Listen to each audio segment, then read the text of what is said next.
Fancy garment and kids mall, sherwani, coat pant, 3 piece, suiting, shirting, tailoring, बच्चे और बच्चियों के लिए कई सारे कपड़ों की वैरायटियां। हमारा पता आयशा नगर पुलिस स्टेशन के सामने, हजार खोली, मालेगांव। प्रोप्राइटर चांद खान।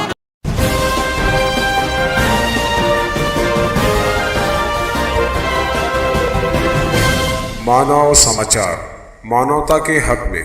धूलिया की लोकल क्राइम ब्रांच ने नाजायज तरीके से सूद ब्याज का कारोबार करने वाले राजेंद्र जीवन लाल बम्ब के लॉकर से कुल 77,90,000 से जायद की रकम के साथ साथ 149 ग्राम सोना, कोरे स्टैम्प पेपर और तकरीबन 250 से जायद सूदी कारोबार से मुंसलिक एग्रीमेंट और दस्तावेज बरामद किए हैं। वाज़ेह रहे कि राजेंद्र जीवन लाल जो अपने आप को LIC एजेंट बताता है, उसके खिलाफ आज़ाद नगर धूलिया पुलिस थाने में जैश दुसाने नामी शख्स ने फरियाद दर्ज करवाई थी, जिसके बाद पुलिस और खुसूसी दस्ते ने मुख्तलिफ बैंकों और पदपीढ़ियों पर रेड की। राजेंद्र जीवनलाल बम्ब के बैंक खातों और लॉकरों की तलाशी ली।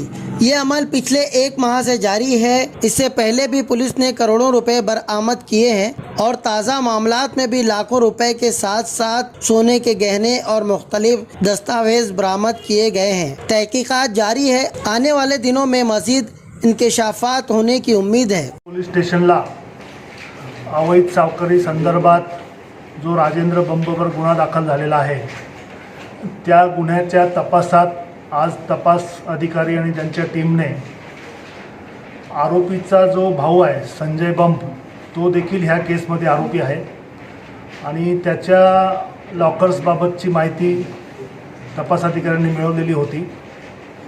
त्याचे श्रीराम पतपेढीमध्ये लॉकर असल्याची माहिती मिळाली।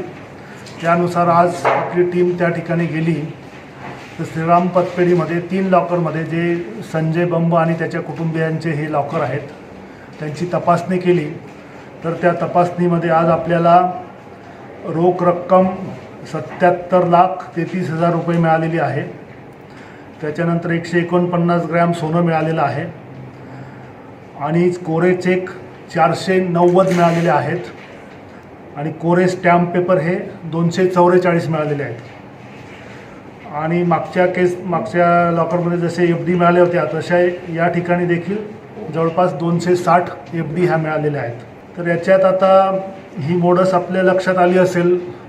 हे सगळे जे स्टॅम्प पेपर आपल्या समोर इथं पडलेले आहेत आणि चेक आपल्याला दिसत आहेत, याच्यावर पीडितांच्या किंवा ज्यांना कर्ज दिलेलं आहे त्या व्यक्तींच्या आगाऊ सह्या घेतलेल्या आहेत। चेकवर कुठलीही रक्कम भरलेली नाही, कोरा चेक आहे आणि त्याच्यावर मात्र चेक देणाऱ्याची सही आहे।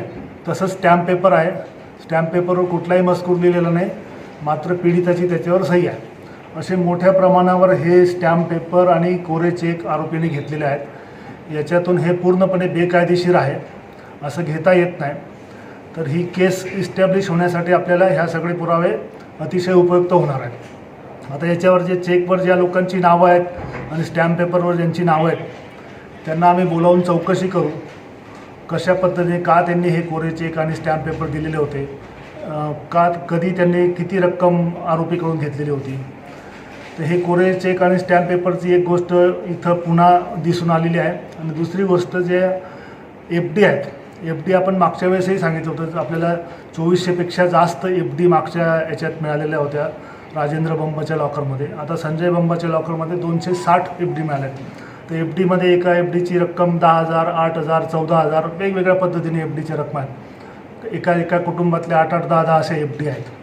तर याच्यामध्ये जो आरोपीकडे ब्लॅक मनी आहे, तो अशा पद्धतीने FDमध्ये टाकून द्यायचा आणि जेणेकरून स्वतःलाच ते काढता येईल। आता ज्यांच्या नावाने FD आहेत त्यांना हे माहिती देखील नसेल की आपल्या FD बँकेमध्ये आहेत म्हणून। तर आरोपीची ही आणखी एक युक्ती आहे की त्याचा जो काळा पैसा आहे किंवा अवैध मार्गाने जो कमावलेला पैसा आहे, तो अशा FDच्या माध्यमातून तो वेगवेगळ्या पतसंस्थांमध्ये त्यांनी लावलेला आहे। धूलिया से मानव समाचार के नुमाइंदे जमील शाह की रिपोर्ट। देखते रहिए मानव समाचार, सबसे पहले, सबसे तेज, हमेशा सच के साथ।